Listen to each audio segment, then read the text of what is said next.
Lisa wiped down the last table in the hotel restaurant, her feet aching from another 14-hour shift. The clock on the wall showed 11:47 p.m., and she was the only staff member left in the dining area. Her manager had gone home hours ago, leaving her to close up alone. Again. She tucked a strand of brown hair behind her ear and looked around the empty restaurant. The fancy crystal glasses sparkled under the dim lighting, and the expensive artwork on the walls reminded her daily that this place was way out of her league. But it paid better than most waitressing jobs in the city, and she needed every penny. As she gathered her things from behind the counter, a sound caught her attention. Someone was still at the bar, even though last call had been 2 hours ago. She walked closer and saw a man in his 60s slumped over his drink. His expensive suit was wrinkled, his gray hair messy, and he was mumbling something she couldn't understand. Lisa hesitated. Her shift was over, and she had to pick up her daughter from her neighbor's house. Mrs. Chen always waited up for her, but Lisa hated being even later than usual. Still, something about the man's posture told her he was in trouble. "Sir? Excuse me, sir," she said softly, approaching the bar. The man looked up with bloodshot eyes. His face was flushed, and he seemed to have trouble focusing on her. "Oh, hello there," he slurred. "Beautiful evening, isn't it?" Lisa glanced at the windows. It was pouring rain outside and had been for hours. "Sir, I think you might want to head to your room. The bar closed a while ago." He laughed bitterly and took another sip from his glass. "My room. Yes, I suppose I should go to my room." He tried to stand up but swayed dangerously. Lisa quickly moved forward to steady him. "Whoa, careful there," she said, catching his arm. "Are you staying here at the hotel?" "I think so," he said, confusion clouding his features. "Though I'm not entirely sure why anymore. Nothing makes sense these days." He looked at her with sad eyes. "Do you ever feel like your whole life has been a waste?" Lisa felt her heart tug. She'd heard variations of this question from guests before, usually after they'd had too much to drink. But something in his voice sounded different, deeper, more lost. "Everyone has rough patches," she said gently. "Things usually look better in the morning." He laughed again, but there was no humor in it. 40 years of building something and it all comes crashing down in a single week. 40 years, he shook his head. "My lawyers tell me I'm finished. My business partners have turned their backs. Even my own board of directors voted me out." Lisa didn't know what to say to that. She worked 3 jobs just to pay rent and buy groceries. The idea of losing a business empire was so far from her reality that she couldn't even imagine it. But pain was pain, whether you were rich or poor. "What's your room number?" she asked, trying to redirect the conversation. He patted his pockets and frowned. I'm not sure. I have a card somewhere." He pulled out a wallet and several cards scattered onto the floor. As Lisa bent to help pick them up, she noticed they were all black credit cards and business cards with impressive titles. "Here," she said, handing him a plastic hotel key card. "This should get you to your room." He stared at the card like it was written in a foreign language. "The numbers are all blurry," he admitted. Lisa looked at the card. "Penthouse suite," she read aloud. Her eyebrows shot up. The penthouse was the most expensive room in the hotel, costing more per night than she made in a month. "That's me," he said with another bitter laugh. "Living it up in the penthouse while my life falls apart. Ironic, don't you think?" Lisa made a decision that would change everything, though she had no way of knowing it at the time. "Come on," she said, taking his arm. "Let me help you get there safely." "You don't have to do that," he protested weakly. "I'm sure I can manage. When's the last time you ate something?" Lisa asked as they walked slowly toward the elevators. He thought about it. "Yesterday, maybe. Or was it this morning? Time seems to be moving strangely lately." Lisa shook her head. This man needed help, and she was the only one around to give it. She used her employee card to call the elevator, hoping no one would see her.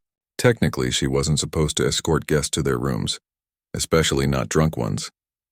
But she couldn't just leave him stumbling around the lobby. In the elevator, he leaned against the wall and closed his eyes. "You're very kind," he said quietly. "Most people would have called security." "Maybe they should have," Lisa replied. "But you seem harmless enough." "Harmless," he repeated. "Yes, I suppose I am now. Completely harmless." He opened his eyes and looked at her. "What's your name?" "Lisa."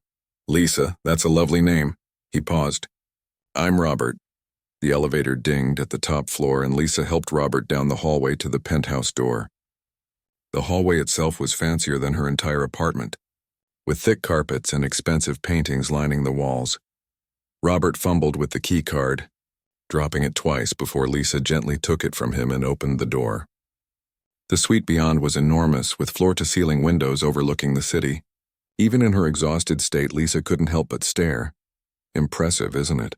Robert said, noticing her expression. "And completely meaningless." Lisa helped him to the couch and then went to the kitchen area to get him a glass of water.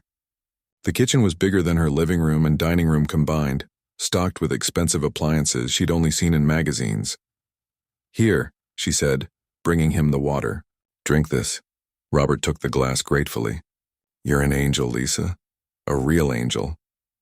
"Just drink the water and try to get some sleep," she said. "Things will look different tomorrow. Will they?" he asked, but he was already looking more alert thanks to the water. Lisa wrote her phone number on a piece of hotel stationery and left it on the coffee table. "Just in case you need anything," she explained. "Medical emergency or something." Robert picked up the paper and stared at it. "You're giving me your personal number? You don't even know me." "You're a human being who needed help," Lisa said simply. "We all need help sometimes." She let herself out quietly, using her employee card to get back down to the main floor. By the time she finally made it to her car, it was past midnight. She sat in the driver's seat for a moment, wondering if she'd made the right choice. Getting involved with guests, even to help them, could get her fired, and she couldn't afford to lose this job. But as she drove through the empty streets to pick up her daughter, she couldn't shake the image of Robert's sad eyes or the genuine gratitude in his voice. Whatever problems he was facing, they were real to him, and sometimes, Lisa thought, helping someone was more important than following every rule. She had no idea that her simple act of kindness would set in motion events that would completely transform her life. All she knew was that she'd helped someone who needed it, and that felt like the right thing to do. Lisa arrived at work the next morning feeling like she'd been hit by a truck. After picking up her daughter, Katie, from the neighbor's house, she'd only managed 3 hours of sleep before her alarm went off. The breakfast shift started at 6 a.m., and she couldn't afford to be late. She tied her apron around her waist and checked her reflection in the staff bathroom mirror. The bags under her eyes were darker than usual, but a little concealer would have to do. She grabbed her order pad and headed into the dining room, ready for another busy day. The breakfast crowd was typical for a Thursday morning. Business travelers checking emails over coffee, a few families with young kids making too much noise, and the usual collection of hotel guests who looked like they had money to burn. Lisa moved between tables with practiced efficiency, taking orders and refilling coffee cups. She was carrying a tray of pancakes to table 12 when she saw him. Robert was sitting alone at a corner table, looking completely different from the broken man she'd helped the night before.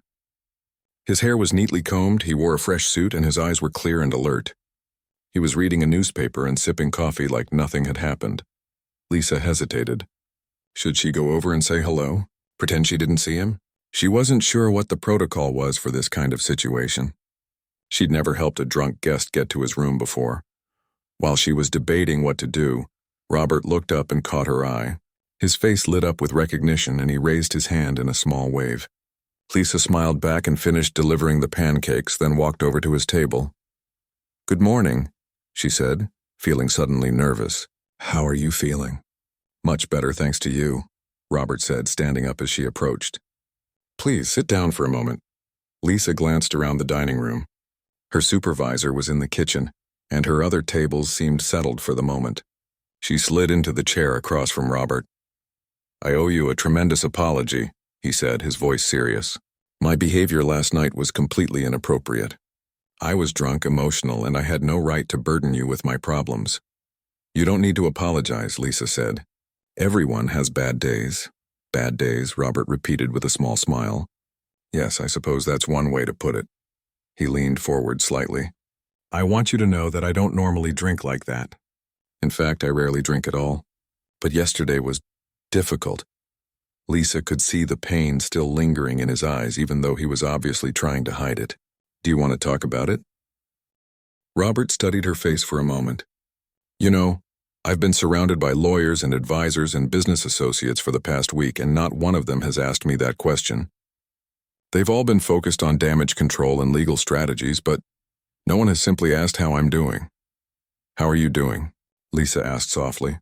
Robert was quiet for a long moment. When he spoke, his voice was carefully controlled. I built my company from nothing over 4 decades. Started with a single small hotel that I bought with borrowed money and worked 18-hour days to keep afloat. I expanded slowly, carefully, always reinvesting profits back into the business. He paused to take a sip of coffee. But the market changed, and I didn't change with it fast enough.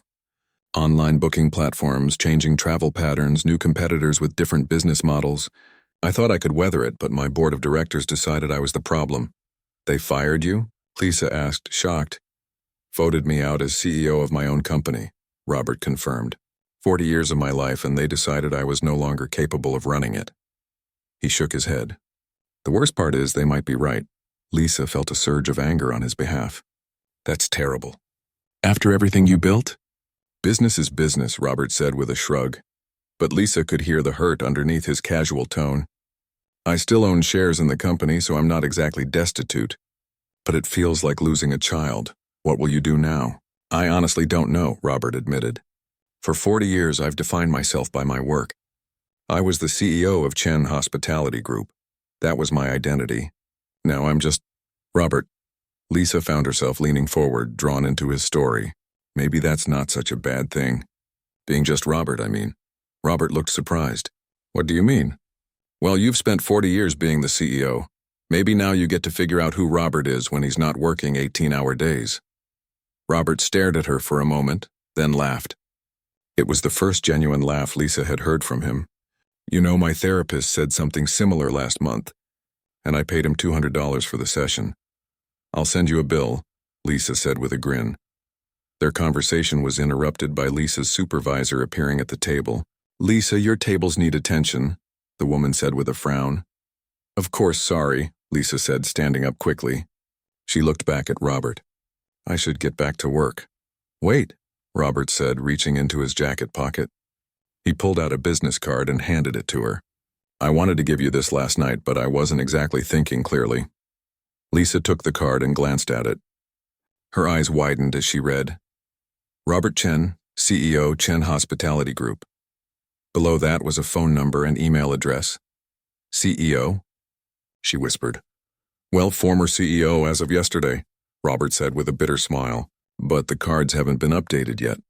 Lisa stared at the card, then at Robert, then back at the card. You own hotels? I used to own over 30 hotels across 6 states, Robert said, including this one. Lisa felt the blood drain from her face. She'd helped the owner of the hotel get to his room. Her boss's boss's boss. Oh my God, she breathed. Lisa, relax, Robert said, seeing her panic. You're not in trouble. Quite the opposite, actually. But Lisa was already backing away from the table, clutching the business card. I have to get back to work, she said quickly. Lisa, wait, Robert called. But she was already hurrying toward the kitchen. She spent the rest of her shift in a daze, mechanically taking orders and serving food while her mind raced. Robert Chen. She'd looked up his company online during her break. Chen Hospitality Group was worth hundreds of millions of dollars. The man she'd helped get to his room last night was one of the wealthiest people in the state, and he'd been crying into his drink about losing everything. When her shift ended, Lisa found herself looking around the restaurant with new eyes. Robert owned this place. The expensive artwork, the crystal glasses, the thick carpets in the hallway, all of it belonged to him. Or at least it used to. She thought about their conversation at breakfast. Despite his wealth and success, Robert had seemed genuinely grateful for her kindness. He'd listened to her amateur advice like it actually mattered. And when she'd panicked about his identity, he'd tried to reassure her that she wasn't in trouble. Lisa pulled out the business card and stared at it again. Robert had said he didn't know what to do next. For someone with so much money and power, he'd seemed surprisingly lost and alone. As she walked to her car, Lisa made a decision. She pulled out her phone and typed a quick text message. This is Lisa from the restaurant. I hope you're having a better day today. Sometimes big changes lead to better things even when they don't feel like it at the time. She stared at the message for a full minute before hitting send. Then she put her phone away and drove home, wondering if she'd just made a terrible mistake or the best decision of her life. At the hotel, Robert was sitting in his penthouse suite when his phone buzzed. He read Lisa's message 3 times, a small smile spreading across his face. In all the chaos of the past week, with lawyers and accountants and board members telling him what he should do next, no one had simply wished him a better day. He typed back, "Thank you. Lisa, your kindness means more than you know." Neither of them realized that this simple exchange of messages was the beginning of something that would change both their lives forever. Lisa couldn't stop thinking about Robert's text message. She'd read it at least 20 times since getting home, and each time it made her feel a strange mix of pride and confusion. Why would someone like him care about a simple message from a waitress? Her daughter Katie was at the kitchen table working on homework when Lisa finally put her phone down. "Mom, you're acting weird today," the 8-year-old said without looking up from her math problems. "Just tired, sweetheart," Lisa replied. But that wasn't the whole truth. She was curious about Robert in a way that felt dangerous. Not romantically, he was old enough to be her father, but she couldn't shake the feeling that their meeting had been important somehow. After Katie went to bed, Lisa found herself sitting at her laptop typing Robert Chen Hospitality Group into the search engine. She told herself she was just being careful, making sure she hadn't helped some kind of criminal the night before. The first article that came up was from the business section of the local newspaper, dated just 3 days ago. The headline read, "Hotel Empire Founder Ousted in Board Coup." Lisa's heart sank as she read the details. According to the article, Robert had started Chen Hospitality Group in 1984 with a single rundown motel that he'd bought with a loan against his family's restaurant. He'd worked around the clock to renovate it, often sleeping in the office and doing maintenance work himself to save money. The business had grown slowly but steadily, and by 2010 he owned 15 properties across 3 states. But the article painted a picture of a man who'd been left behind by a changing industry. While competitors embraced new technology and shifted to online marketing, Robert had stuck to traditional methods. His hotels were beautiful and well-maintained, but they weren't keeping up with modern travelers' expectations. The final blow had come when a major investor pulled out of a planned expansion, leaving Robert's company financially vulnerable. His own board of directors had voted him out as CEO, claiming he lacked the vision to lead the company into the future. Lisa scrolled through more articles, each one telling the same basic story. Robert Chen, once hailed as a visionary entrepreneur, had become a cautionary tale about failing to adapt to change. The business press was already speculating about which company would buy out his hotels. But as Lisa read deeper, she found older articles that painted a very different picture. Stories about Robert personally visiting every hotel property monthly, getting to know employees by name, and maintaining unusually high standards for customer service.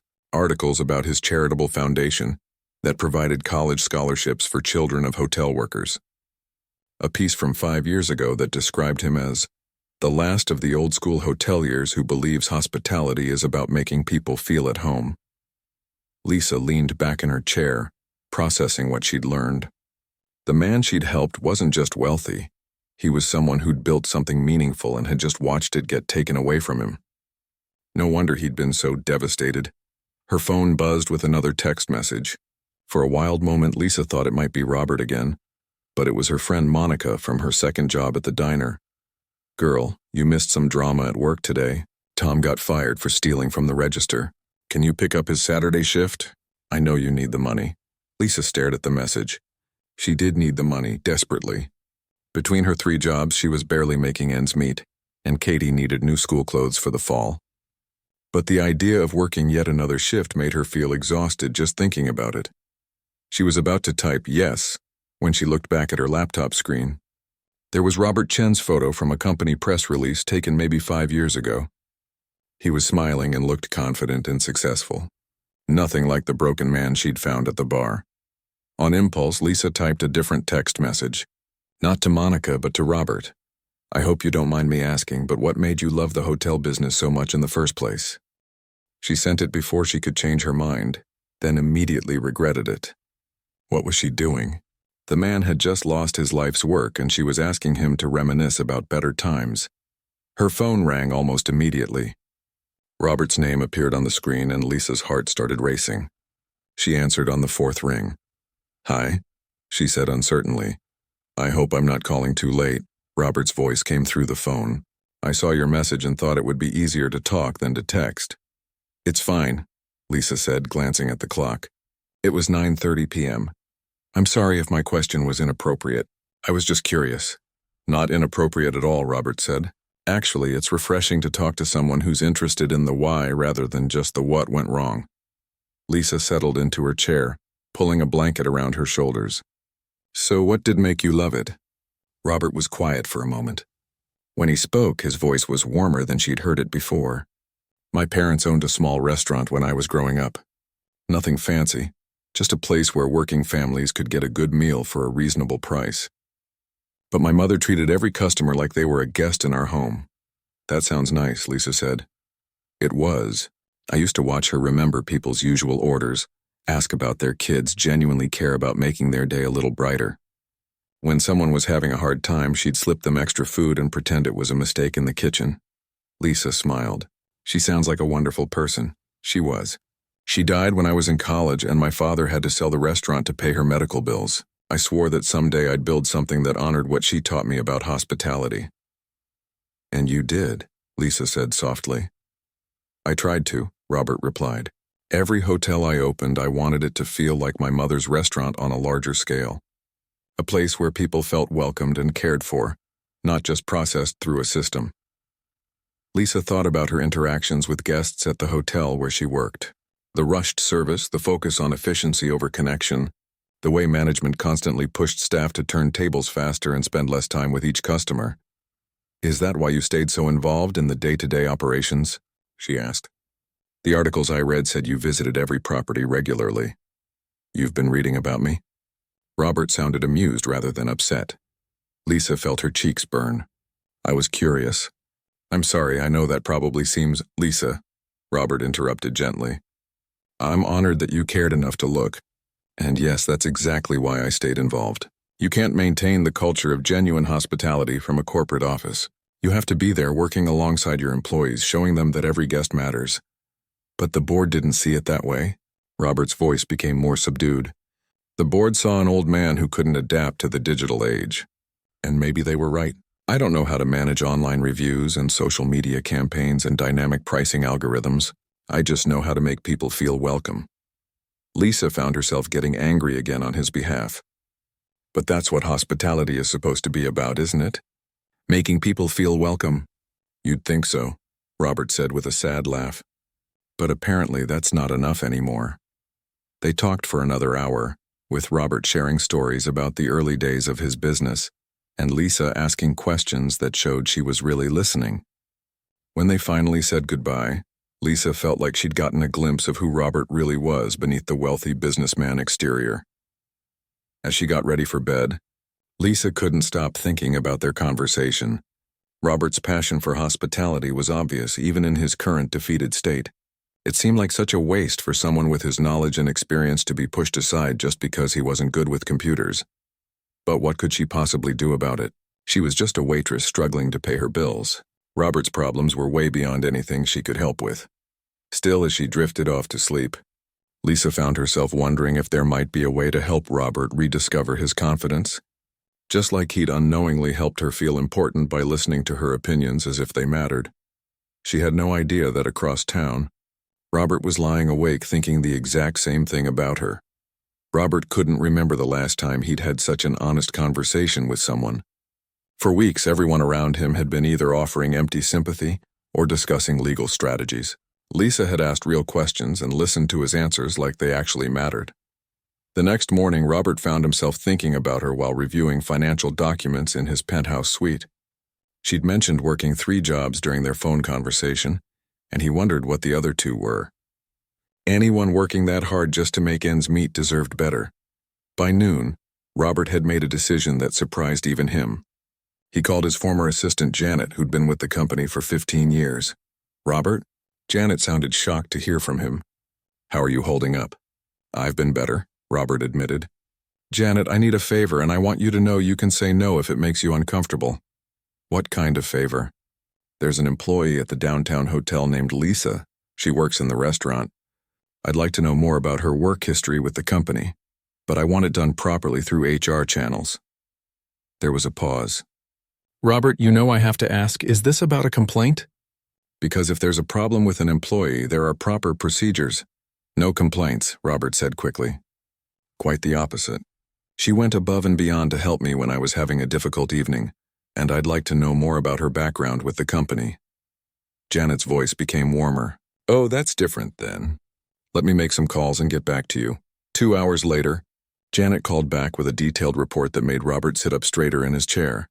Lisa Williams has been with the company for 3 years, Janet began. She started as a part-time server and worked her way up to full-time within 6 months. Her performance reviews are consistently excellent. Customers specifically mention her by name in positive feedback, more than any other restaurant employee. Interesting, Robert said, making notes.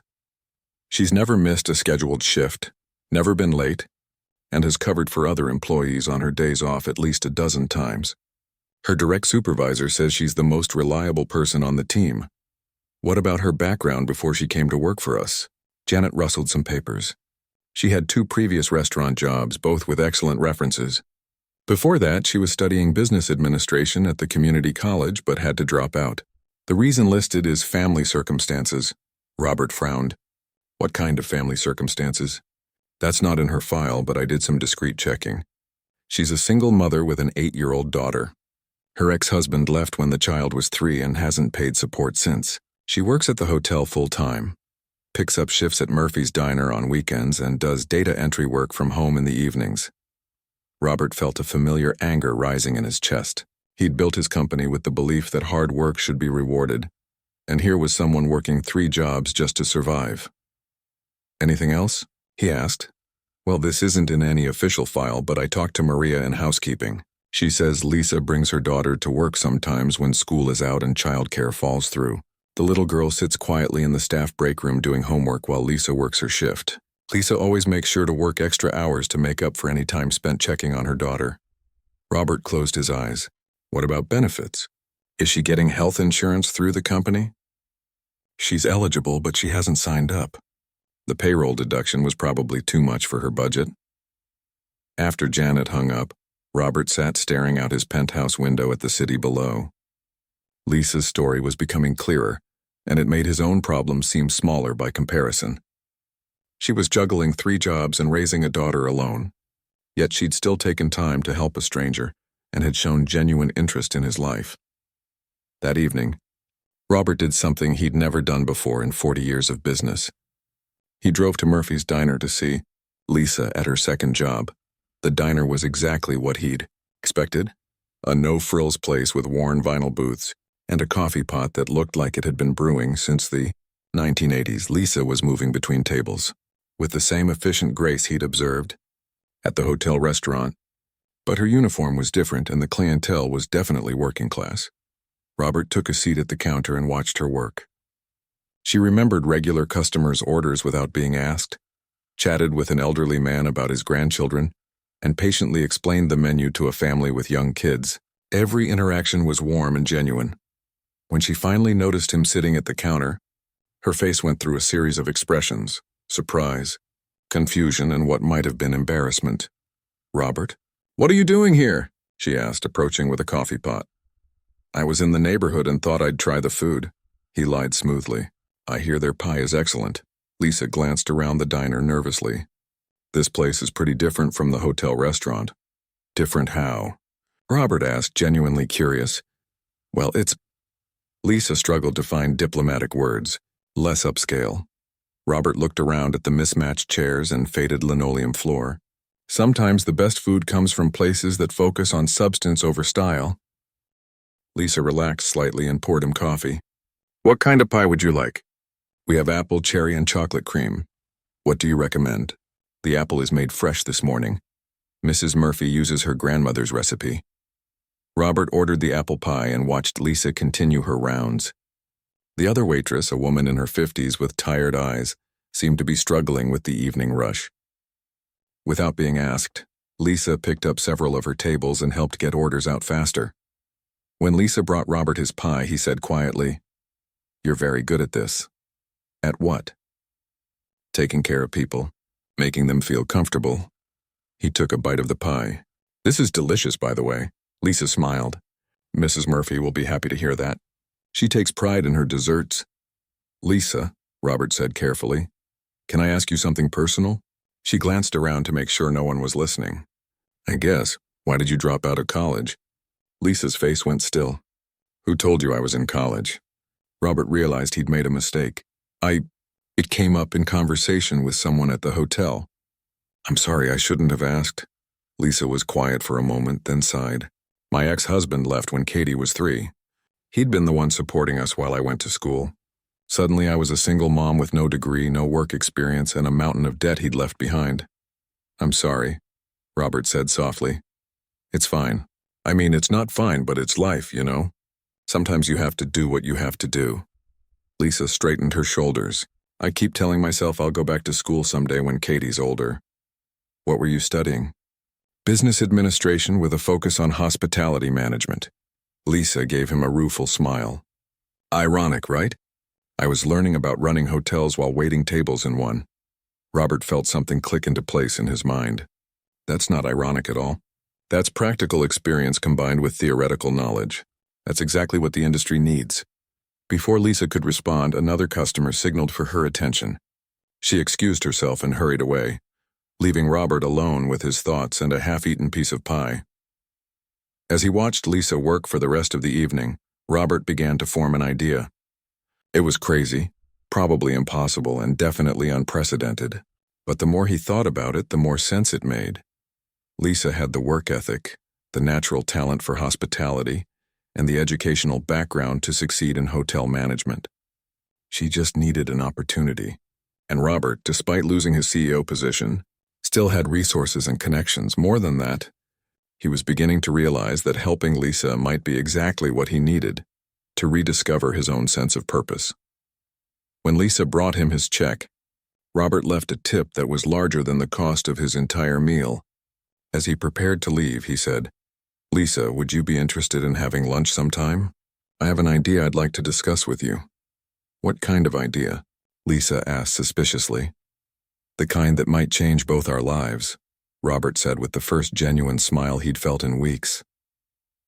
Lisa spent 3 sleepless nights thinking about Robert's lunch invitation.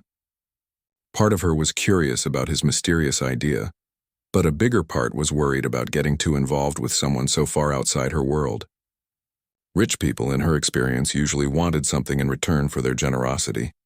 But when Saturday morning came, she found herself standing outside the cafe Robert had suggested, wearing her best dress and fighting butterflies in her stomach. Through the window, she could see him already seated at a corner table, looking nervous himself. "Thank you for coming," Robert said, standing as she approached. "I wasn't sure you would." "To be honest, I almost didn't," Lisa admitted as they sat down. "I keep wondering what you could possibly want to discuss with me." Robert smiled. "I like your directness. It's refreshing." He paused while the waitress brought them coffee. "Lisa, I've been thinking about our conversations and I have a proposition for you. But first I need to ask you something." "Okay. If you could do anything with your life, anything at all, what would it be?" Lisa stared at him. "That's a loaded question. I know. But I'm serious. Money, childcare, education, if none of those were obstacles, what would you want to do?" Lisa was quiet for a long moment, stirring her coffee and thinking. Finally, she said, "I'd want to run a hotel. Not just manage it, but really run it. Create a place where employees are treated well and guests feel genuinely welcomed, not just processed through a system." Robert's eyes lit up. "Tell me more." "Well," Lisa said, warming to the subject, "I think a lot of hotels have lost sight of what hospitality actually means. Everything is about efficiency and profit margins now, but the best customer experiences happen when employees actually care about what they're doing. And that only happens when they're treated well and feel valued." "Go on." "Like at Murphy's Diner," Lisa continued. "It's not fancy, but Mrs. Murphy knows all her regular customers by name. She asks about their families, remembers their preferences. People come there not just for the food, but because it feels like a community. I think hotels could capture that same feeling on a larger scale. Robert leaned forward. What would you do differently? Lisa found herself talking faster, ideas flowing freely. Better training programs that focus on genuine hospitality, not just policy memorization. Profit sharing for all employees, not just management. Regular feedback sessions where staff can suggest improvements, and technology that enhances the personal touch rather than replacing it. You've really thought about this, Robert said, clearly impressed. I've had 3 years of watching what works and what doesn't, Lisa replied, plus all those business classes before I had to drop out. But it's all just theory. I'll never have the chance to actually implement any of it. Robert was quiet for a moment, then reached into his briefcase and pulled out a thick folder. What if I told you that you could? What do you mean? Lisa, I've spent the past week learning everything I can about you. Your work history, your character, your potential. He held up a hand as she started to object. Before you get upset, let me explain why. This better be good, Lisa said, her voice tense. That night you helped me. I was at the lowest point of my life. I'd lost everything I'd worked for, and I was questioning whether any of it had been worth it. But you showed me something I'd forgotten. What? That kindness and genuine care for others still matter.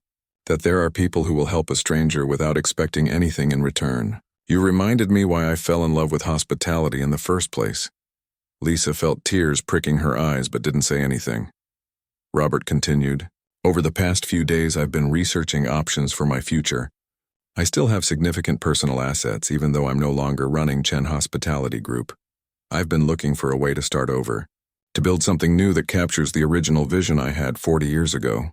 He slid the folder across the table to her, and then I realized I'd already found the perfect partner. Lisa opened the folder with trembling hands. Inside were legal documents, financial statements, and architectural plans. The top page was titled Williams Chen Hospitality Partnership, Proposal for Downtown Hotel Acquisition. I don't understand, Lisa whispered. The hotel where you work is being sold, Robert explained. Chen Hospitality Group is liquidating assets to pay debts.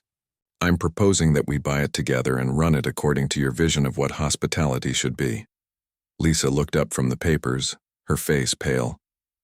Robert, I don't have money to buy a hotel. I can barely pay my rent. You don't need money, Robert said gently.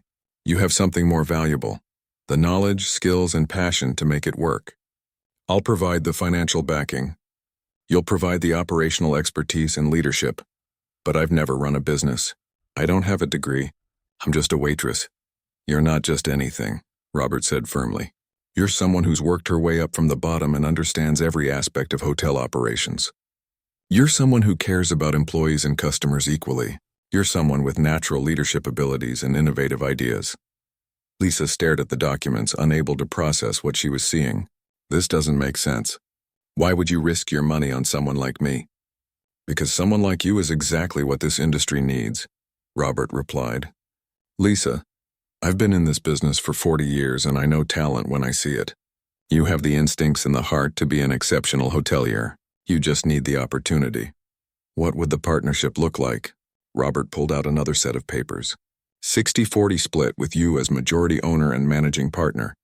I'd provide funding and advisory support, but the day-to-day operations would be entirely under your control. Your name would be first on everything. This would be your hotel. Lisa's hands were shaking as she read through the proposal. The numbers were staggering. Robert was talking about investing millions of dollars based on nothing more than a few conversations and her work record. There's something else, Robert said softly.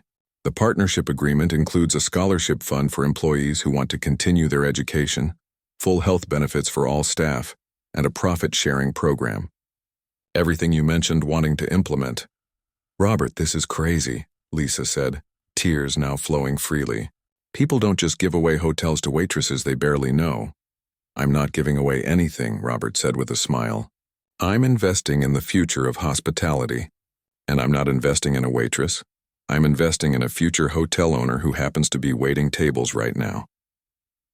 Lisa looked around the cafe, half expecting someone to jump out and tell her this was all an elaborate joke. But Robert's expression was completely serious. I need time to think about this, she said finally. Of course. Take all the time you need. But Lisa?